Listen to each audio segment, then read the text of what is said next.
Bonjour à toutes et tous. Nous sommes à la fin du mois de juin dans les Alpes de Haute-Provence à 900 mètres d'altitude, dans un potager sans travail du sol, sans engrais, sans produits de toutes sortes, à part un peu de chaleur, un peu d'eau et un peu de fumier de cheval en ce qui nous concerne. Et il y a quelques jours, j'ai posté le semis des courgettes. Et il faut que je vous montre quand même le différentiel de pousses qui peut exister entre les différents lieux de semis et surtout les différents types de sols ou de substrats dans lesquels poussent ces cucurbitacées, car c'est assez spectaculaire et ça pourra toujours servir pour l'un d'entre vous, l'une d'entre vous pour l'année prochaine. Donc là vous avez la partie jardin d'agrément avec des buts de terre rapportés, hein, de très mauvaise qualité. Mais bon, ça n'empêche pas plein d'herbes d'y pousser allègrement, mais les cucurbitacées, on sait qu'ils sont gourmands. Qu'elles sont gourmandes, donc voilà. On en est là. C'est léger, mais ça pousse. À côté, des trous de taupe. Ça, c'est très bien par contre. Et à côté, c'est con de ne pas le montrer, des sauges sclarées, on en reparlera.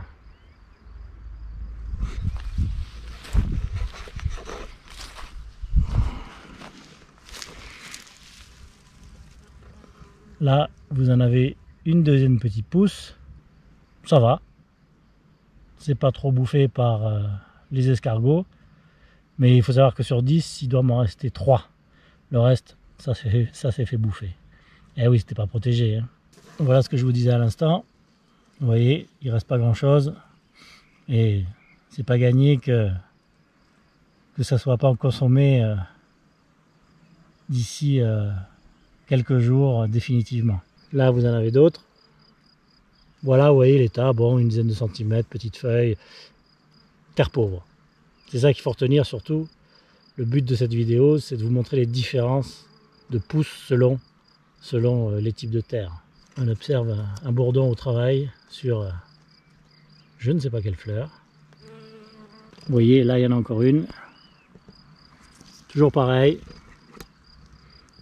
Croissance, petite croissance, manque d'azote. Mais on n'a fait aucune fumure là, rien. J'ai semé direct, hein, justement pour voir ce que ça donnait. Et ça se traîne. Là c'est un autre endroit, donc dans le potager extérieur, au milieu de la veste qui a été coupée, une seule graine, un plant qui sort à peu près bien, sans trop de carence pour le moment. Il est relativement vert, donc bon, ben, espérons que ça dure, mais le développement est normal, le moule anti-limace l'a protégé des prédateurs, limace ou escargot, pour le moment tout se passe bien. On touche du bois pourvu que ça dure. C'est pas très rapide comme développement, mais ça se tient.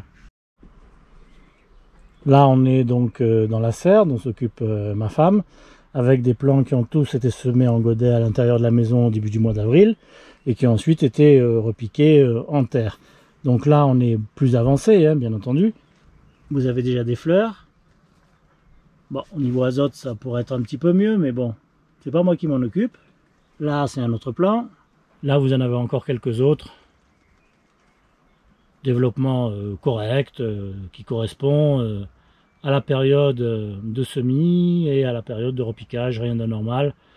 Sans doute un petit peu plus d'azote ne leur fera pas de mal, mais encore une fois, c'est pas moi qui m'en occupe. Le dernier plan, il est là.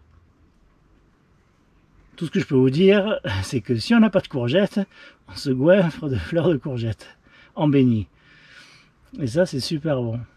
Dernier lieu, et comme vous pouvez le constater, semis 20 mai, et des plants qui sont déjà 6, 7, 8 fois ceux que je vous ai montrés à la fois dans le jardin d'agrément et dans le potager au milieu de la veste, et qui pour certains sont quasiment de la taille de ceux qui sont dans la serre et qui ont été semés 2 mois plus tôt. La verdeur aucun souci. Bref, je crois que la différence est claire, tout comme l'an passé, elle se régale. Elle se régale dans le tas de fumier. Alors bien sûr, il y a des croissances différentes selon les plants. Ça, c'est classique, hein. On l'observe. Il suffit d'avoir 30 ou 40 plants de tomates pour savoir que quelques-uns jump alors que les autres restent au même point. Là, c'est un peu pareil. Vous avez celui du premier plan, ou ceux du premier plan, parce qu'il y en a deux qui sont extrêmement bien développés. Celui de gauche qui est un peu moins développé, mais je ne suis pas sûr non plus de la provenance des graines. Donc je ne sais pas si ce sont toutes les mêmes courgettes. Et a priori, non, parce que les feuilles ne sont pas les mêmes. Mais bref, c'est pas grave, il y a des mélanges. On verra ce que ça va donner à la fin. Donc vous pouvez voir que il n'y a vraiment pas photo. Donc ça sert à rien de s'embêter à faire ça à l'intérieur au mois d'avril. Quand on peut semer ça au mois de mai ou début juin, pour éviter les gels de juin quand il y en a, on peut très largement s'exonérer d'un travail fait dans la maison et se contenter de mettre ça dans un tas de fumier, hyper riche, trop riche pour certaines plantes sans doute, mais qui conviennent parfaitement aux cucurbitacées. Je regrette de ne pas avoir semé directement des aubergines pour voir ce que ça donne, ne serait-ce que pour voir ce que ça donne. Alors en fait si, j'en ai semé mais hier. Donc vous voyez, mais là je pense que c'est trop tard. Mais c'est pas grave, c'est juste pour voir. Juste pour voir. En tous les cas, les courgettes, c'est clair, ce sera définitivement en ce qui me concerne semi-direct, fin mai, début juin, et dans le fumier, si possible pas trop vieux. En tous les cas, ce qu'on peut conclure, c'est que 1, le substrat a vraiment une importance capitale. 2, la vitesse de pousse évite les prédateurs. Hein. Quand ça pousse très vite comme ça, les limaces, elles n'ont pas le temps de bouffer. Alors que vous avez vu dans les autres endroits, ceux qui n'étaient pas protégés, je me suis fait décapiter. Et enfin, dernier point, attention, ne nous leurrons pas, parce qu'on a déjà eu l'expérience l'an passé.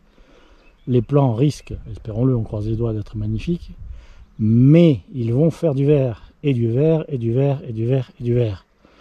Parce que sans doute que le substrat est, entre guillemets, trop riche. Donc ils vont d'abord faire du vert, faire d'énormes plantes, si tout se passe bien, toujours pareil. Et ce n'est qu'après qu'ils le feront des fruits. Mais par contre, ils vont faire des fruits, ça c'est sûr. Mais on va accuser un retard sur ces plants-là, qui vont d'abord se goinfrer avant de produire. Donc ça, il faut le savoir aussi, il ne faut pas s'inquiéter. C'est normal, on l'a déjà vécu. Mais enfin, je préfère avoir des plants super beaux et qui nous font un petit peu languir, plutôt que des plants rachitiques qui de toute façon nous feront languir aussi. Voilà, c'est terminé pour ce léger comparatif entre les différents substrats pour les courgettes et je le pense pour les cucurbitacées en général.